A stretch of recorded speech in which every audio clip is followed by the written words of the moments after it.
Hi all. Thank you for joining us today. I'm joined with Sarah who's helping with the slides. My name's William. I'm a community solicitor here in the General Legal Service team at Darwin Community Legal Service. I'll just might start quickly with an acknowledgement to country. While we try to work out our slides. Apologies for that, folks. But yes, we'd just like to acknowledge the traditional owners of the lands in which we're meeting here today. For us, that's the Larrakia people, and we repay our respects to elders past, present, and emerging, and we'll extend that respect to any First Nations people joining us today. Just a quick introduction, if you've not heard about Darwin Community Legal Service before, we're a community-based non-profit, and we're committed to legal and social justice protection, the expansion of rights, fairness, and wellbeing for NT Territorians. DCLS can provide legal help, advocacy, and support services, collaborate to understand, promote understanding, acceptance of rights, and justice and inclusion. We've obviously got our general legal service, our tenants advice service, and our senior disability rights service. Today, I'm sorry if I'm moving a bit quickly for you guys. We've got quite a bit of material to cover, but we're focusing on enforcing Northern Territory civil and administrative tribunal judgments in the Northern Territory local court.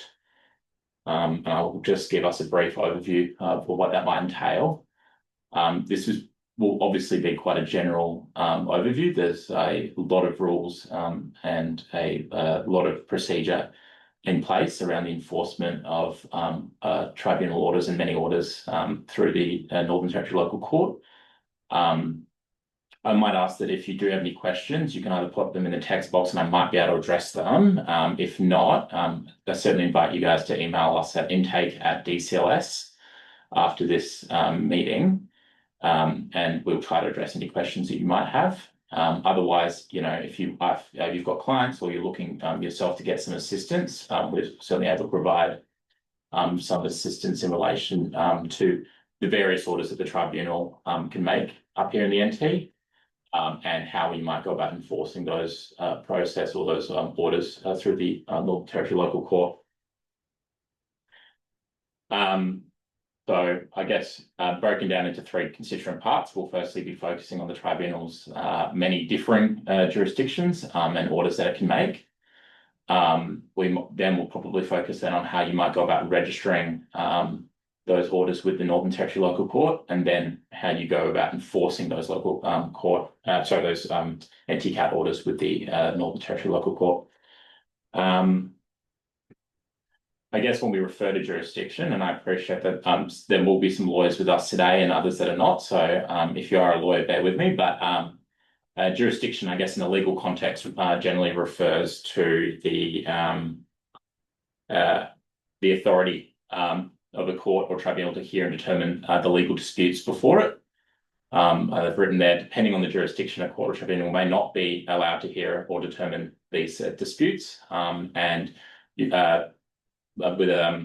jurisdiction in the context of a tribunal, there's generally three areas. That would be its original jurisdiction, its review jurisdiction, and its internal review jurisdiction. We'll go by and start addressing those points individually soon. But for what I guess you guys need to know for now, there's probably about 79 separate pieces of legislation that confer some sort of jurisdiction on the NTCAT as a tribunal. I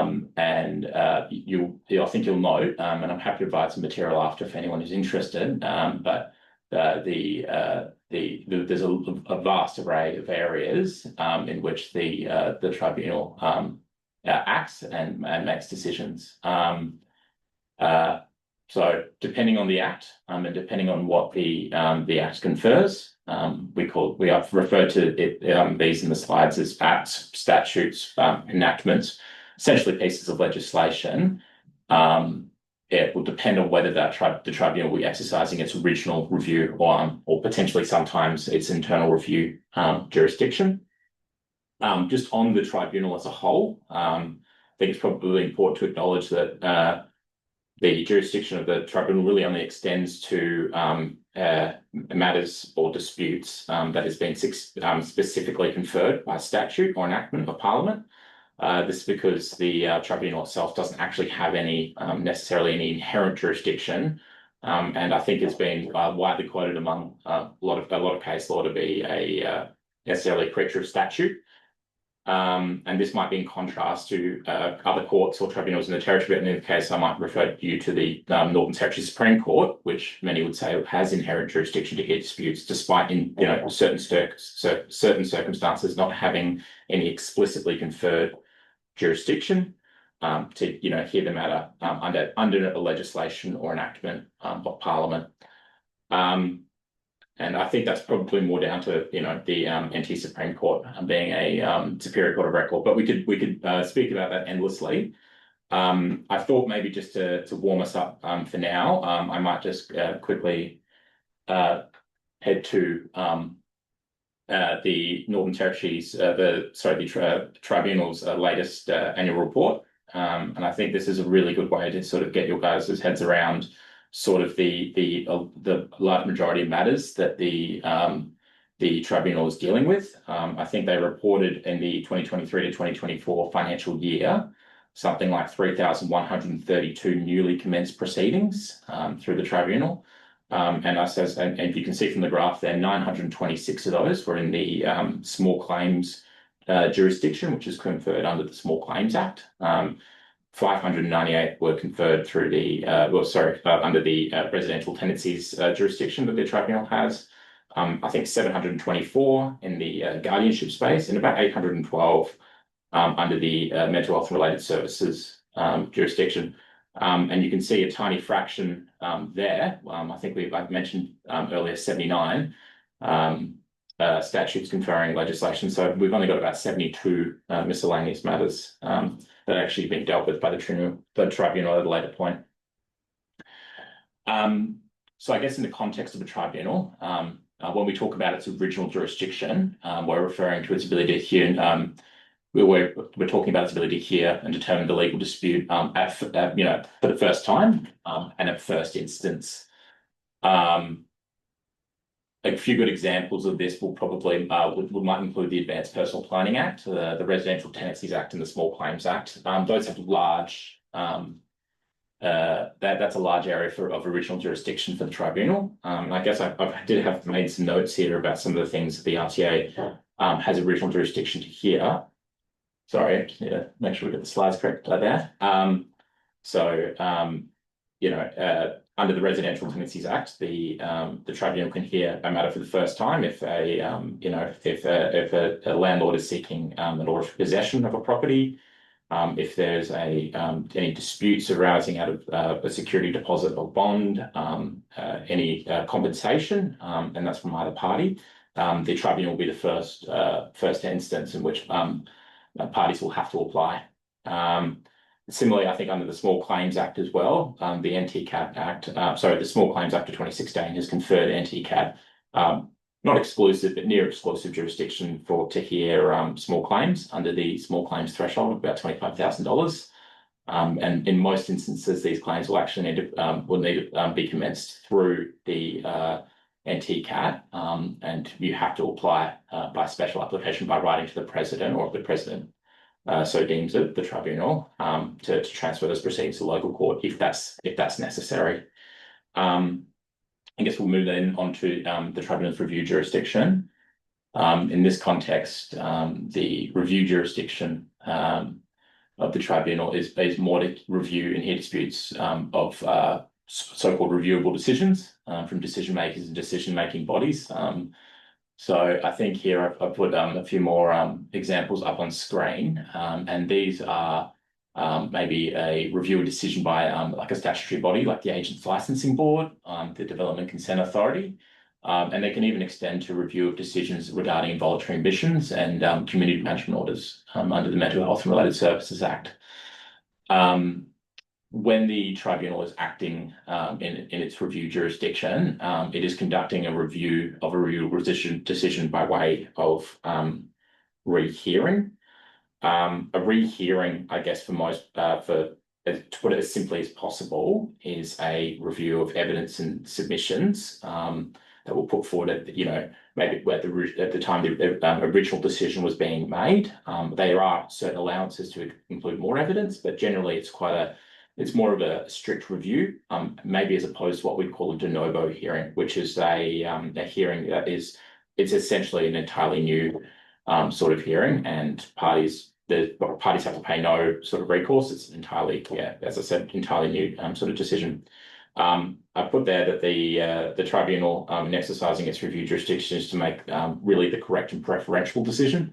So, for instance, if an agent disagrees with the decision of the agent's licensing board, and they wanted to have the matter reheard by a tribunal and introduce maybe evidence that wasn't properly considered by the decision makers at the time, or they've got more pertinent evidence that they think is probative and should be introduced, that would be a time when the tribunal will look at that evidence and then decide whether the original decision should stand and whether it's the correct and preferential decision. And just to make it more interesting, of course, if you go through all 79 plus pieces of legislation that confer jurisdiction of the tribunal, you might notice at some points as well that the tribunal technically conferred an original and review jurisdiction. So I might move on then to internal review. And internal review is a lot simpler. It's just essentially the tribunal's reviewing its own decisions, and we might even call that second tier review if anyone's used to dealing in matters in the AAT, now the ART. But essentially in these sort of reviews, usually I believe these reviews of these internal reviews are only in relation to tribunal decisions when they're exercising their original jurisdiction, not necessarily their review jurisdiction. But I guess we would say these I would pay close attention to the Conferring Act and regulations for some guidance on that. But certainly you would not be seeking a review of any decision that was excluded by its Conferring Act, by any relevant regulation, and particularly if the decision, and I think people get tripped up on this sometimes, if the order's not necessarily final, we can't seek an internal review on a case management or interlocutory basis. It needs to be a review of the substantive decision.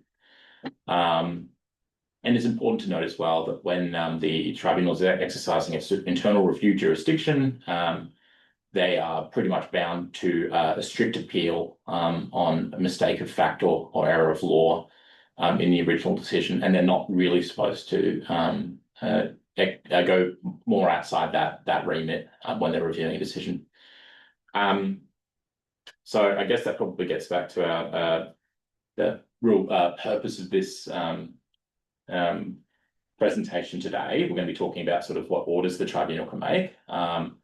And generally, when dealing with a dispute before it, the tribunal will make one of the two following final orders: a monetary order, like might be multiple orders, but a monetary order and/or an other type of order. I don't like how that's been phrased, but unfortunately, that's how it appears in the definition given under the Tribunals Act. So I'll take that for now.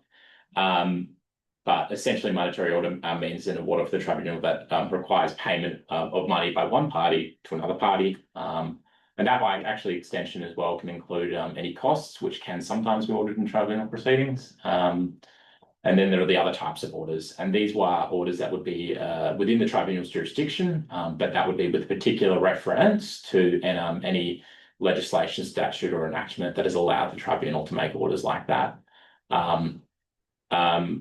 And I guess point number 4 here on the slide is probably the most important, and really the whole reason we're discussing enforcement these days is that the tribunal itself doesn't necessarily have the power to enforce its own orders.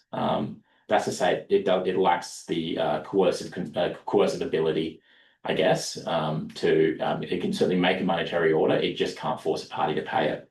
So I guess then we'll talk about what happens then. I think they are quoted Section 84, subsection 2, the Northern Territory Civil and Administrative Tribunal Act of 2014. When a person is seeking to enforce a monetary order, the tribunal, it needs to file with a court of competent jurisdiction. I've underlined that. That's not to say that there might be multiple courts that you could technically apply to, but you'll need to provide that court with a copy of the order of the registrar, or the copy of an order by the member under seal, and usually certified to be a true copy. And you must file an affidavit about the other party's non-compliance with the order. So I guess in the context of a monetary order, that would be an order saying that A party needs to pay B party, and within 28 days that hasn't been done, and the decision is not being currently reviewed or appealed. So the other party needs to provide so the enforcing party will need to go get a copy of the order and an affidavit, and state and essentially declare all the other party's failure to comply with that order. I guess I've put here as well, registration can really be through technically be through multiple jurisdictions, and there's obviously a lot of acts to go through, but generally it would either be a choice between the local court or seeking an enforcement procedure through the Supreme Court. And I think this will usually be done with reference to how much money is actually involved in the order. I think for the purposes of this presentation, and to make it simple for everyone, we're going to proceed on the basis we're personally seeking to enforce a monetary order of the tribunal through the local court, and its jurisdictional limit to hear / enforce claims worth less than $250,000. And I think, I might just make a note here that it is important, I guess, as an enforcing party to make a decision quite quickly after judgment's been given about, where in which you might be seeking to go enforce your order. We would generally encourage all our clients who come to see us to go register the order as soon as the 28 days 28 days from the judgment, or 28 days from the time that a party has to seek an internal review of a decision, or however it might be to appeal a reviewable decision through the Supreme Court. So we might quickly then talk about the enforcement of other types of orders. And again, per the Tribunal Act, the other types of orders, interestingly, is quite similar process. Just a copy of the order certified by the registrar to be a true copy, and another affidavit about the other party's non-compliance with that order. Instead, rather than being a court of competent jurisdiction, the Act actually specifies that a party seeking to enforce any other type of order needs to file it with the local court. But we also encourage a party who is in this situation to check the conferring legislation, statute, enactment, to see whether this will apply to them. As all matters are necessarily within the remit of the local court to consider here. So once again, I might just say in this presentation, we'll probably proceed on the basis that we've been given a monetary order, just to make it simple for us. So now we get to I think I might be going back a little bit, but we're registering the tribunal order with the local court. Once a party has an order from the tribunal, obviously there'll be situations where one other party cannot or will not pay what they've been ordered to pay at the time that they've been ordered to do so. In that situation, where the other party has sought to review and appeal not sought to appeal that decision, and has otherwise not complied with the order, we would encourage obviously our clients, but a party in that situation should apply, noting again that's actually at no cost per the rules to register the order with the local court. In order to do this, we'll make reference to the Tribunal Act, Section 84, and I think that might be technically the Enforcement Act, but we'll get to that soon, and Rule 35.08 of the local court civil jurisdiction rules. And essentially, in order to, as simply as possible, to register an NTCAT order, it's a very simple process. You just file a form, you complete a Form 35C in its prescribed form. I think I've written proscribed by accident there.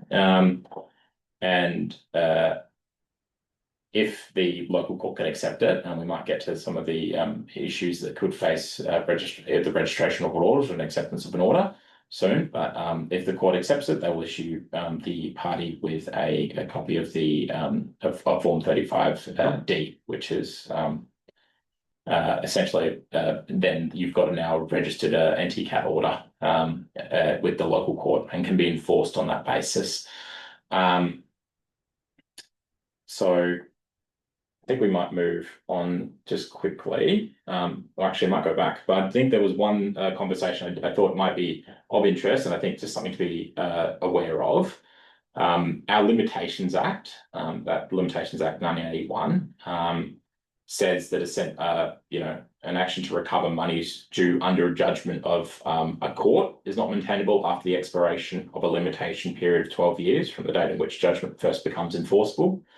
And I guess I just want to flag that, there's certainly maybe possibly some contention about whether it could be argued, whether that's on the date registration is actually given, or if it's actually upon the date in which the judgment of the tribunal is given. I would probably be more inclined to think, obviously, just to make it safer, I would probably argue that it would be on the date upon which the tribunal was given, but I would just flag that with any practitioners here. To observe the Limitations Act and possibly come up with probably your own reasoning. I'm more in the latter camp, that the limitation date would apply from the date the tribunal order is actually given. But we move now on to the enforcement processes, and this is where we get it's quite exciting. Once an order has been made, once an order's been registered, with the local court, we say for the purposes of the rules that will appear across the rules and the Enforcement Act that the judgment effectively becomes a judgment debt. It is due and payable per the specifics that were set out in the tribunal's order. The judgment debt, the party in which the judgment debt favours, for the purpose of the Enforcement Act and the rules, will become a judgment creditor, and the other party a judgment debtor. Per the Enforcement Act, an order by the local court for the payment of money may be made by any singular or a combination of the following means. That's a warrant of seizure and sale, and that's dealt with under Part 44 of the rules. An attachment of earnings order, which is dealt under Part 48 of the rules. An attachment of debts order, which is dealt with Part 49 of the rules. A charging order, which is dealt with under Part 51 of the rules. The appointment of a receiver, which is dealt with under Part 52 of the rules, and a sequestration order, would be dealt with under Part 53 of the rules. It is also open, I should note, and it doesn't. It specifically stated the exact same part, but it's also open to the court either by its own motion or an application by either party to order what we call an installment order, which is dealt with likewise under Part 50 of the rules. I think I might just take a moment now just to clarify some of those enforcement methods. Today, I think, for posterity purposes, I think we might be considering the warrant of seizure and sale, the attachment of earnings, the attachment of debts, but pertaining to charging orders, the appointment of receivers and receivership, and sequestration and bankruptcy orders. We probably won't touch too much on that today. These are, and just having done research for this presentation today, these are quite complex instruments, and I would really encourage any practitioner or anyone who's thinking to use them to pay really close attention between the Enforcement Act and the rules about how you might go about applying for some of these. These certainly are not straightforward mechanisms, and they might not be very appropriate in the circumstances, considering we're talking mainly about probably small claims through the tribunal. I might quickly we'll talk about examination summons for a moment. So we'll just reframe it. We've got our beautiful registered NTCAT order. We've got a judgment debt. The other party hasn't paid. They're not complying. But we don't know really anything about the financial circumstances of our judgment debtor. And in this case, and this is a common situation for many people to find themselves in, or they might have a rough idea, they just can't really know for sure. Generally, the court will expect an examination summons to occur.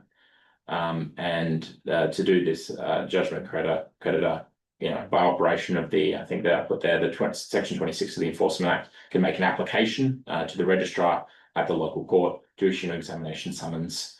And this application for summons needs to be in the prescribed form, and that's prescribed form 47A, and also needs to you need an application for the summons and an actual copy of the summons itself, which is in the form 47B.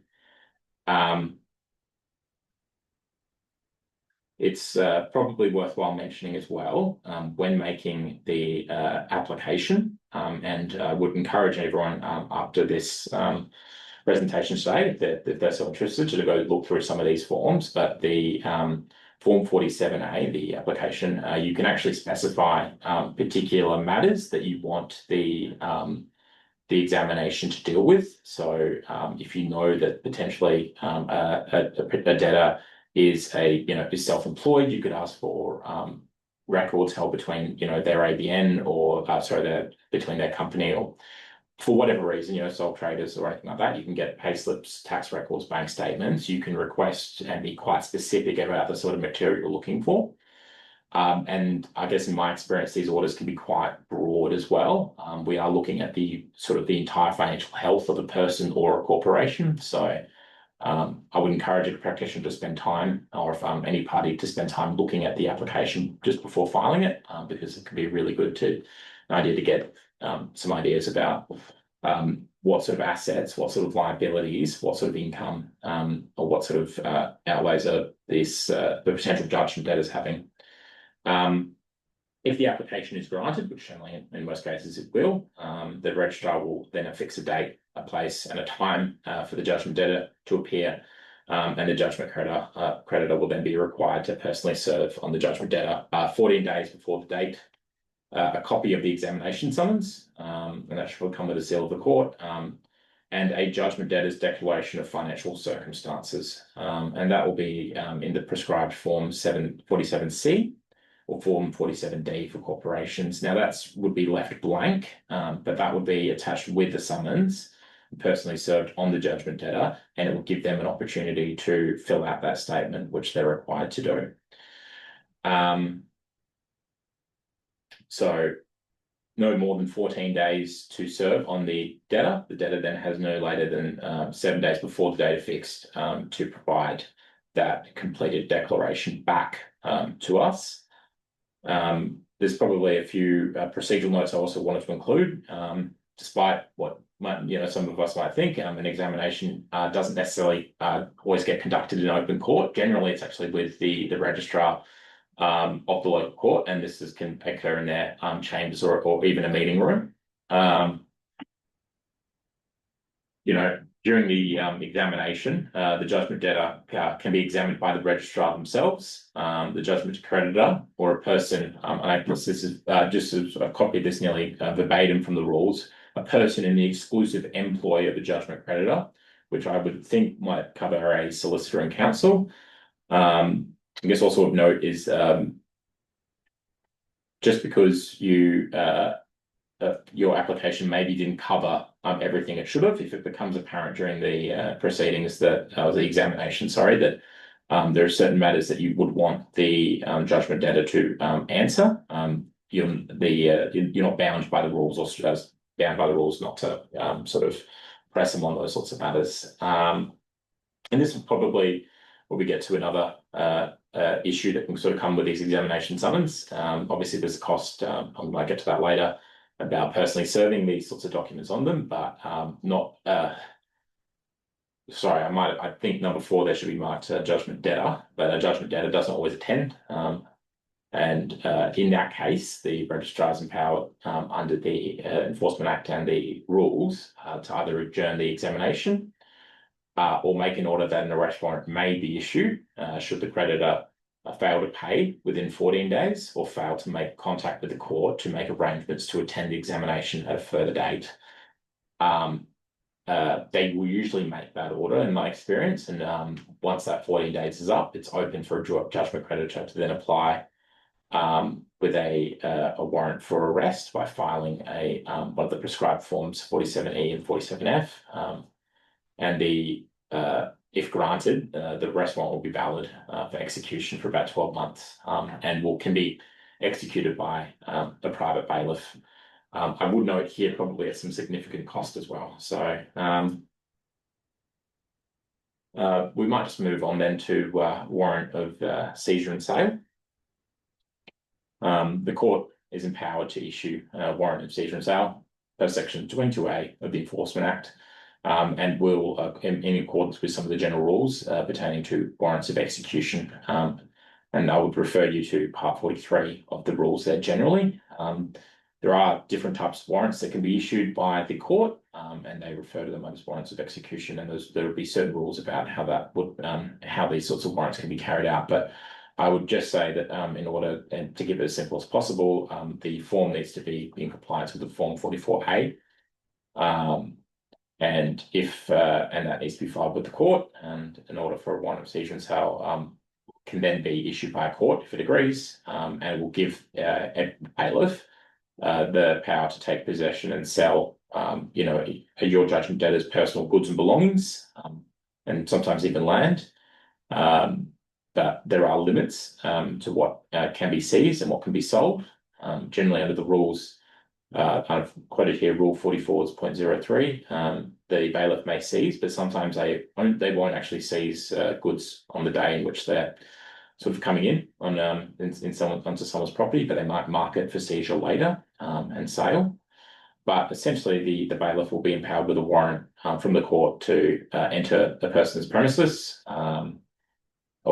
and they can seize any personal property belonging to the judgment debtor, except personal property that would be necessary for adequate living and continuation of work. Now, there's probably a bit of case law to discuss in that area, but generally you'll find that the court will be reluctant to grant the bailiff the right to interfere with a judgment debtor's continuing ability to work. So if they need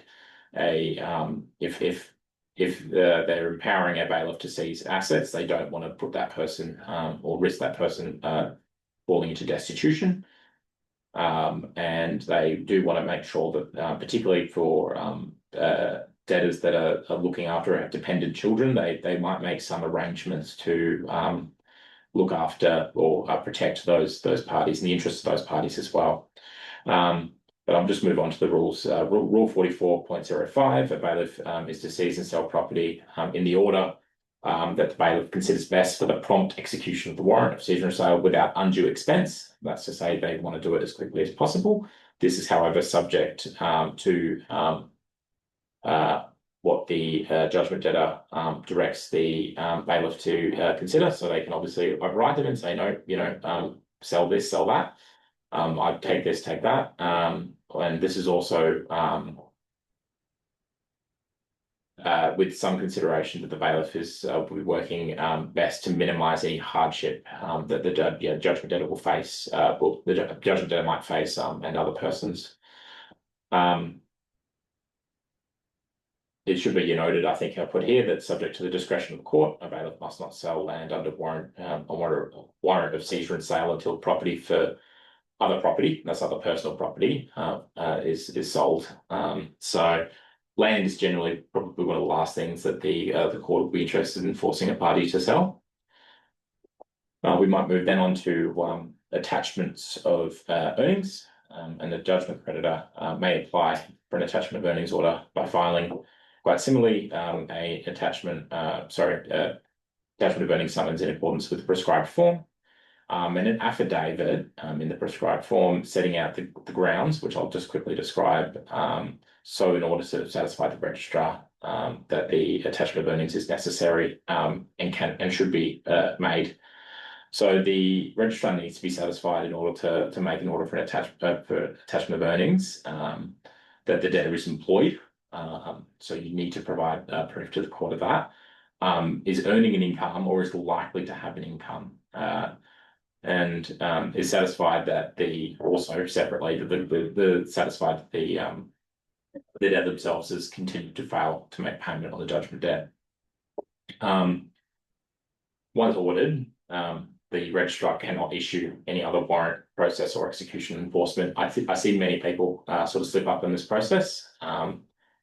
When you decide to go for an attachment of earnings, you are limiting yourself in the other means in which you can enforce.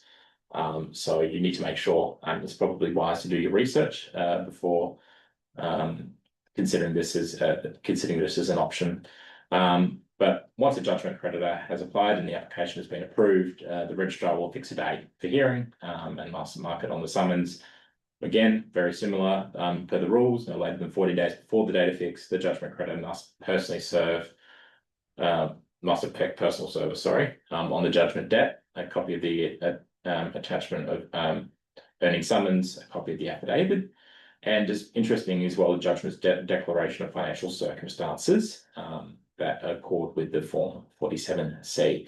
So you could actually technically apply for attachment of earnings before seeking an examination summons. Examination of summons is certainly an optional route to take. It's just generally advised that it's certainly helpful to know before you start trying differing enforcement methods. But it's certainly worthwhile considering that you could make an attachment of earnings order or seek an attachment of earnings order first, and then potentially apply through other means, and to be able to rely on some of that declaration from the debtor. We might just continue on the attachment of earnings. But essentially, once an attachment of earnings order is granted, it will set out, among a few other things, essentially the appropriate deduction that is to be taken in satisfaction of the judgment debt. It will also specify the judgment debtor's protected earnings. Again, this is quite similar with warrant of seizure and sale. The court will look to minimise hardship and ensure that that there's a prompt, fair, and acceptable recovery from the judgment debtor. I think it's about 80%. I think 80% of the debtor's income will generally be protected. And once an order for attachment of earnings has been made, the judgment creditor is then required to personally serve on the judgment debtor that order from the court, and just to separately serve the the debtor's employer with a copy of that order, a copy of the notice informing the employer of the effect of that order, and that's in a prescribed form. That's form 848D. And 2 copies of a notice in accordance with prescribed form 48E. So just pay attention there about some of the requirements for personal service and the filing of particular documents. If the employer actually fails to comply with the order, the judgment creditor can actually apply to have an order enforced against the employer themselves by filing a prescribed form 48F. But we'll need to provide an affidavit in support of that, and similarly, we'll need to ensure service of that 14 days. We'll need to get that application approved. We'll then need to serve the order on the affected parties, which I believe would be the employer, within 14 days before the date fixed for hearing. So a lot to consider there. We might then just move on to our attachment of debts. As simply as possible, I guess. If a judgment creditor knows that a debtor is owed money, they can apply to garnish that payment or part thereof in satisfaction of the judgment debt.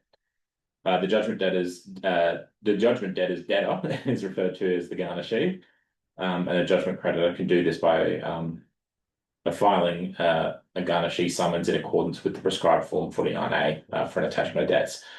With supporting affidavit and identifying, among other things, that a debt is due and accruing to the judgment debtor from the garnishee. If approved, and the registrar fixes a date, time, and location, the judgment creditor is to personally serve on the garnishee and judgment debtor the relevant summons 14 days before the date of hearing. I think would be the common times I put here for this method of enforcement would be in garnishing rental payments. If your debtor owns any real estate, any rental is leasing out any rental properties, or potentially garnishing payments arising from a sale of an asset.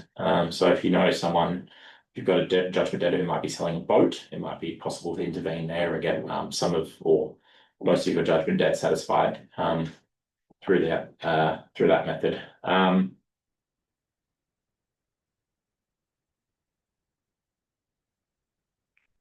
guess we'll move then quickly on to instalment orders under Section 27, subsection 2, subsection B of the Enforcement Act.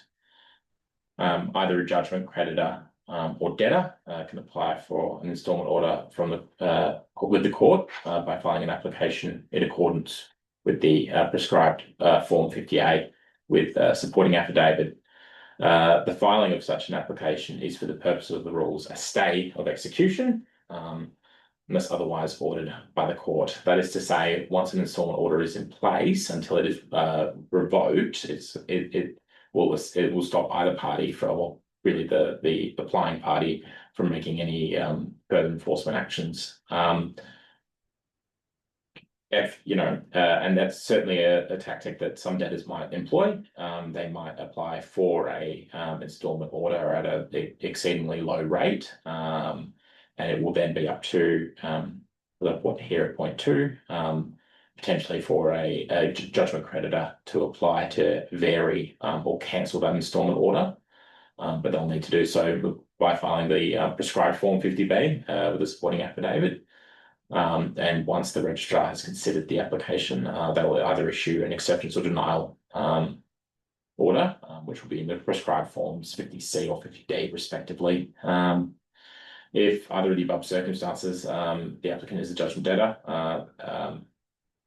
they have to file a declaration of financial circumstances. So all that is to say,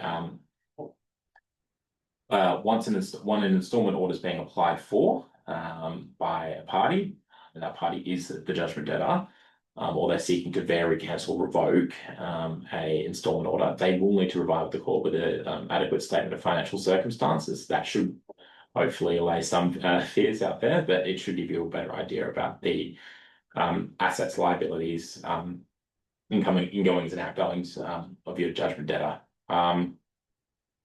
It's important to note that when a party's made an application for an instalment order, another party can object, and they'll have to do so in the prescribed Form 50E. And they can also come, interestingly, and if they agree to the instalment order, they'll have to file a Form 50F.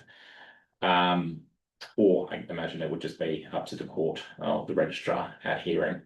It is also open to the parties, absent any order from the court, and this might be done at an early stage during enforcement, but it's possible to make an instalment agreement in accordance with the prescribed Form 50J.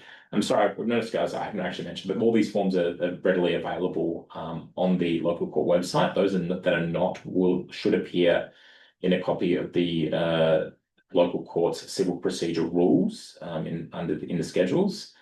But essentially, I'll go back to my original point. Once an instalment agreement is in place and it's in the prescribed form, if it's executed appropriately, and there are rules around that, it will effectively have the same effect as an instalment order for the purposes of the rules.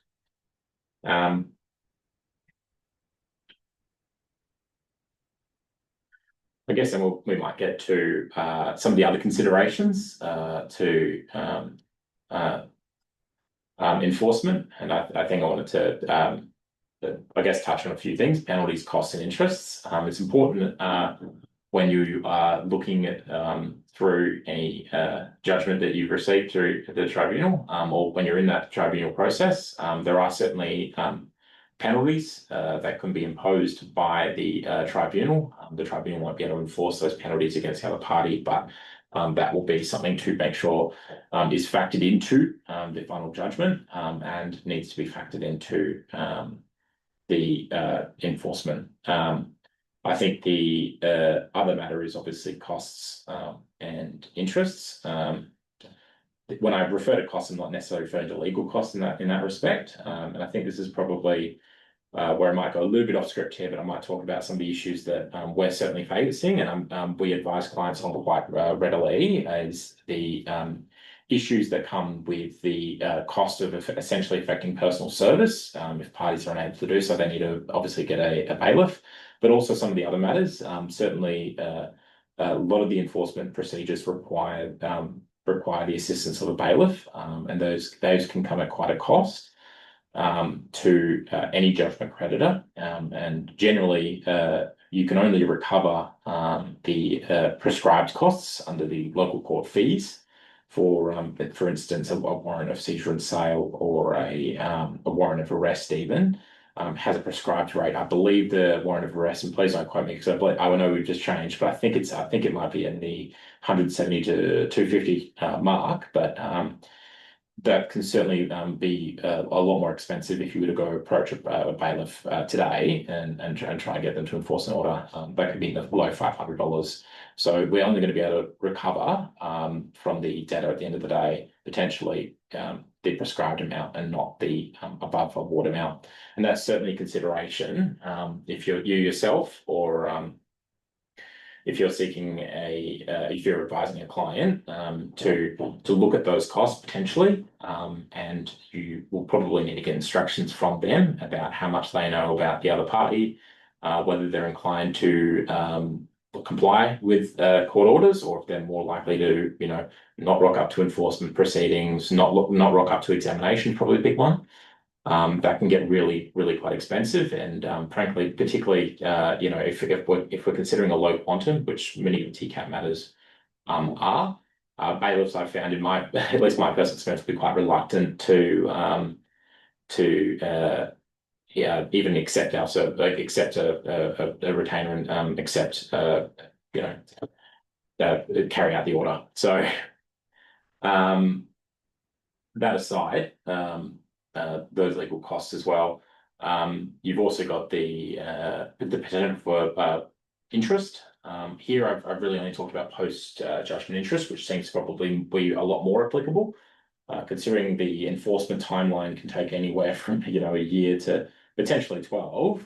A lot of post-judgment interest can be applied in that time.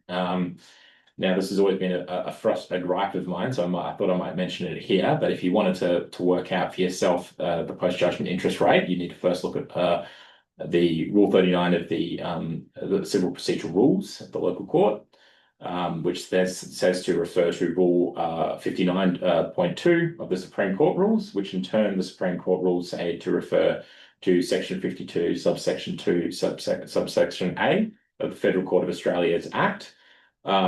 And of course, that Act doesn't actually specify the method of enforcement. It asks you to check the Rule 39.06 of the Federal Court Rules, which then provides us a method calculation. So if anyone hasn't done it before, generally we need to look at the period. Usually we're restricted to a 6-month period. We need to break down, if it's over years, we will break it down over to a half-year period. It is generally the rate of interest is 6% above the cash rate that is last published by the Reserve Bank of Australia before that period commenced.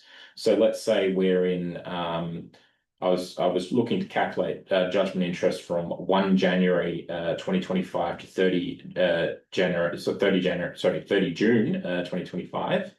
I would need to look at the Reserve Bank of Australia's, probably their website, and I'd look at the cash rate that was published in the 1 July 2024 to 31 December 2024 period. Look at the cash rate that was published there, and apply 6% on top of that. I guess I feel like I might have flown through that even almost too quickly.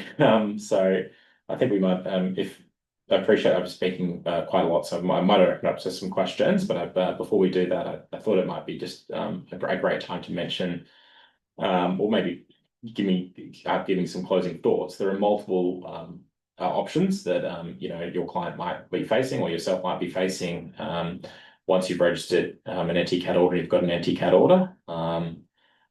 One should note that generally a creditor will be limited in applying for one method of enforcement at a time, but sometimes they can be done together.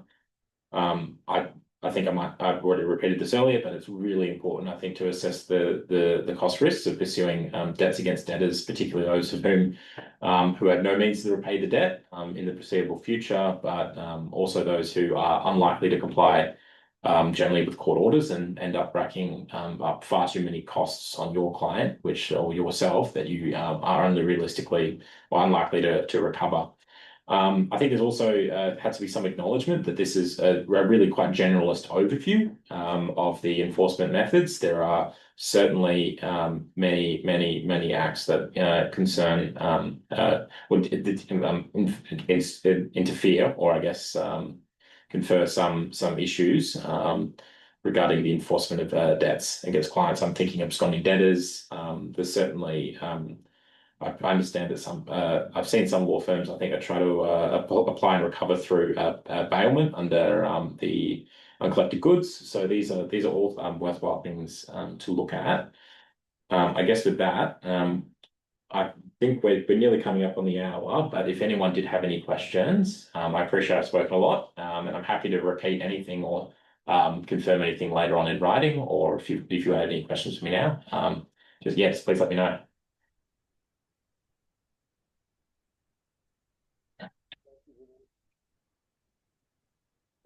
Hmm. All right.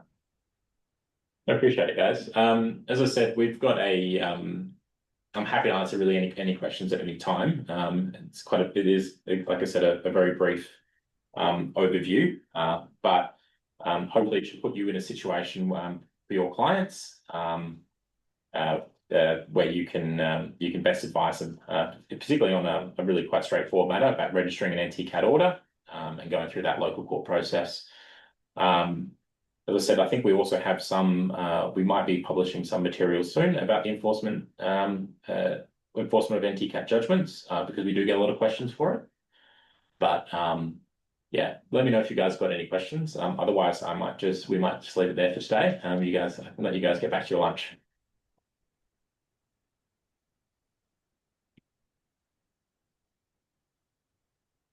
Appreciate it, though. Thank you.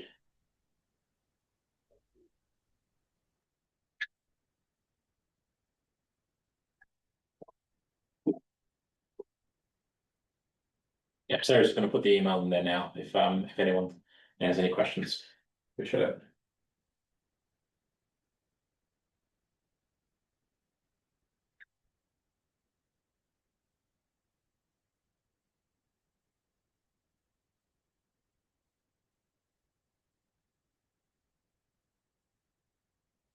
Wow. Thank you all. Yeah, we'll look forward to receiving any questions from you guys soon.